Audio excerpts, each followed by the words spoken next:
naman, sa video na to, proceed naman tayo sa subtraction of fractions. So, I will also be presenting a few examples pareho dun sa ginawa nating addition of fractions. So, this example is from your module sa page 20. Learning task 1, letter C.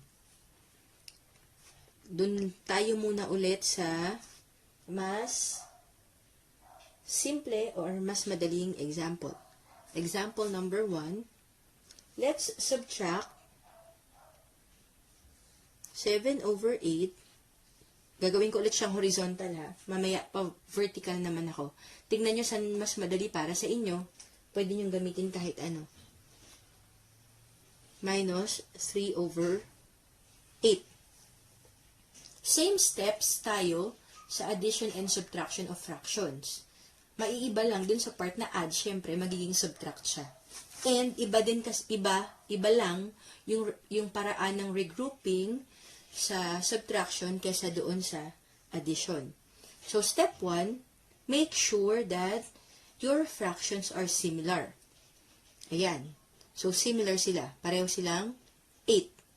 Then proceed tayo sa step 2. We just subtract the numerator. 7 minus 3, that is 4. And step 3, we just copy the denominator. Lagay natin lang yung 8. Step 4 is to simplify. Wala kasi tayong whole number, kaya step 4 lang tayo. We simplify. First, sa simplification, check if your fraction is not improper. Dapat proper siya.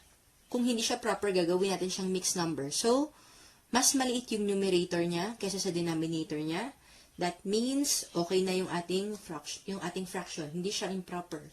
Then, yung second part ng simplification, make sure that your answer or your fraction is already in its lowest term. So, sa pagkakataong ito, pwede pa natin siyang i-convert into lowest term. Isipin natin yung kanyang greatest common factor. Ang greatest common factor nito ay 4. So, divided by 4/4. Sabi natin dun sa naunang video, magbabago ba yung value niya pag dinivide natin siya? Basically, hindi because we are just dividing it by 1. 4/4 is just 1. Ang mangyayari lang sa kanya, mag-end up lang tayo sa isang equivalent fraction niya, which is its lowest term. 4 divided by 4 is 1, and 8 divided by 4 is 2. Yan. So, naka-lowest term na tayo. Ang answer natin for 7/8 minus 3/8 is 1/2. Marami ang nahihirapan medyo sa pagkuha ng lowest term. Kasi, nahihirapan i-identify ang greatest common factor. Although, na-discuss na natin yun, kapag naglo-lowest term naman, kung di mo kagad maisip yung greatest common factor, pwede kang mag-try ng factor muna, any factor. So, you can divide this by 2/2, then you will get 2/4. Pag na-realize mo na meron pa ulit pwedeng i-divide sa kanya, divided by 2/2, then you get, doon natin makukuha yung 1/2. Okay lang yon. Divide ng divide hanggang yung fraction na maiwan ay wala nang pwede pang i-lowest term. Lalo na kung medyo malaki yung ating yung given. No? So, ang answer natin ay 1/2. That is example number 1. Let's have another example. Paano naman kapag dissimilar naman yung ating fractions na isa-subtract? So, example number 2. Let's have 5/6. 5/6 minus 1/5. Step 1 is to make sure that you have similar fractions. In this case, hindi sila similar. These fractions are dissimilar kasi magkaiba ang kanyang denominator. So, kailangan muna natin silang gawing similar fractions. Paano yun? Kung hindi pa rin masyadong sanay sa pag-change ng dissimilar fractions into similar fractions, pwede niyong panoorin yung video number 1 para sa lesson na ito, yung changing dissimilar fractions into similar fractions. So, paano yun? Hanapin lang natin ang kanilang least common denominator. And their least common denominator is 30.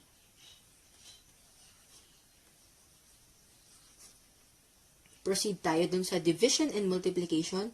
30 divided by 6 is 5. 5 times 5 is equal to 25. Then 30 divided by 5 is equal to 6. 6 times 1 is 6. Okay. Kanina, si 5, 6, ito siya kanina, naging 25 over 30 na siya. Binago natin siya. Kinuha yung LCD, then divide times. Then ito na si letter A. Si letter B na kaninang 1/5, kinuha yung LCD, then divide dun sa original denominator, times 1 is 6. Ito na siya ngayon. So, kinonvert na natin yung fractions natin kanina into similar fractions. Both the denominators are now 30. Pag sila ay similar na, step 1, proceed na tayo sa step 2. We just subtract the numerator. So, 25 minus 6, that is 19, over, copy the denominator, 30. Then, the final step is to simplify. Una, i-check kung hindi ba improper fraction yung ating answer. Dapat hindi siya improper. So, maliit yung kanyang numerator sa kanyang denominator. Therefore, proper fraction siya. Okay tayo dun. Then, next is to check if your answer is already in lowest term. Meron pa bang greatest common factor yung 19 and 30?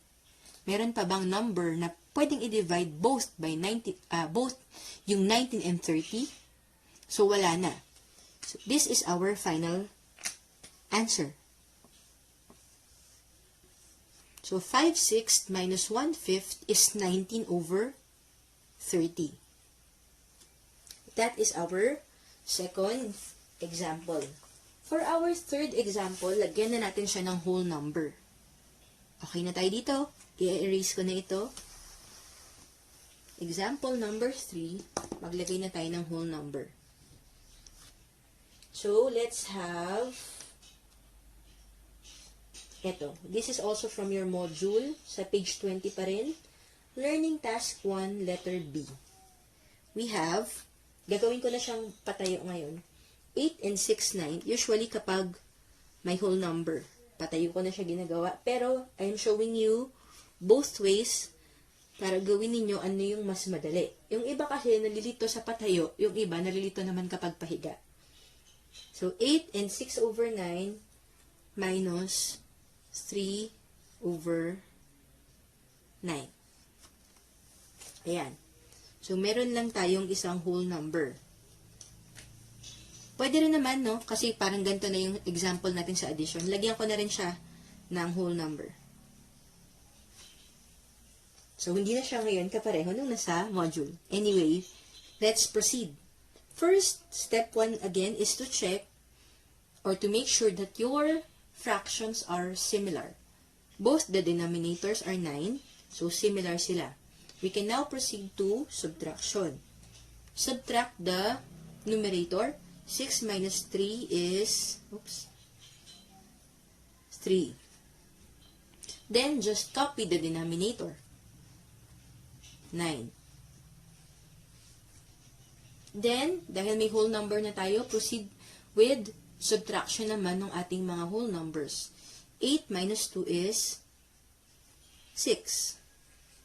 So, we have 6 and 3/9. Then, our final step palagi is simplify. First, check kung yung inyong fraction ay proper. It should not be improper. Pwede siyang proper, pwede siyang mixed, but not improper. So, 3 over 9. Mas maliit yung numerator kesa sa denominator. Okay tayo doon? Then, check if your fraction is already in lowest term. 3/9. Meron pa ba tayong pwedeng i-divide sa 3 na pwede rin i-divide sa 9? Meron pa. So, kunin natin yung lowest term niya.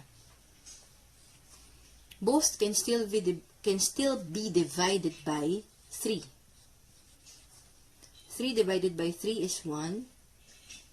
And 9 divided by 3 is 3.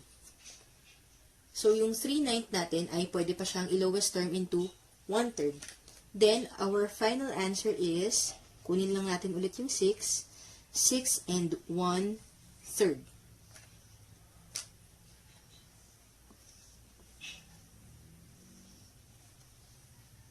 Okay?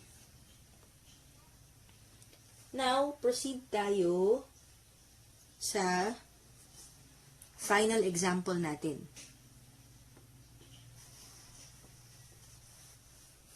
Ito yung medyo madugo na. Well, hindi naman, basta naiintindihan natin yung ating steps. Medyo mas, may additional steps lang siya. May regrouping na tayo. Kasi kahit sa subtraction of whole numbers, marami yung nahihirapan kapag magre-regroup na sa subtraction o magbaborrow na tayo.